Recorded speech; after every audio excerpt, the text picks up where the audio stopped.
যারা নতুন জ্যোতিষশাস্ত্র শিখছেন সেই সমস্ত ছাত্রছাত্রীদের উদ্দেশ্যে বলি যে আপনারা 12টা রাশির 12টা প্রতীক চিহ্ন সম্বন্ধে একটু ওয়াকিবল হলে তাহলে বিচার করতে অনেক সুবিধা হবে, বিচার ফল বলতে সুবিধা হবে। যে রাশিটাকে যেরকম দেখতে, তার সিম্বলটা যেরকম মানে প্রতীক চিহ্নটা যেরকম, সেইটা মতো ক্যারেক্টার কিন্তু জাতক জাতিকার মধ্যে হবে। এবার সিংহ, এখন বলছি সিংহ রাশি হচ্ছে লিও, ইংরাজি নাম।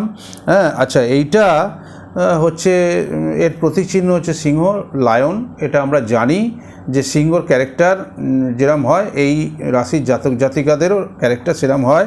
এটা 3 নম্বর বইয়ে 57 নম্বর পেজ থেকে পড়াচ্ছি।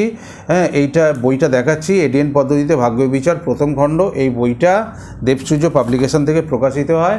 এটা হচ্ছে লেখকের 3 নম্বর বই। এই বইটা একটু কালেক্ট করে নেবেন। কোনো পেতে অসুবিধা হয় ডেসক্রিপশান বক্সে তাহলে ফোন নাম্বার দেওয়া আছে বা লোকেশান দেওয়া আছে, একটু দেখে নেবেন। কোনো অসুবিধা হবে জেনে নেবেন। নমস্কার, সপরিবারে ভালো থাকবেন।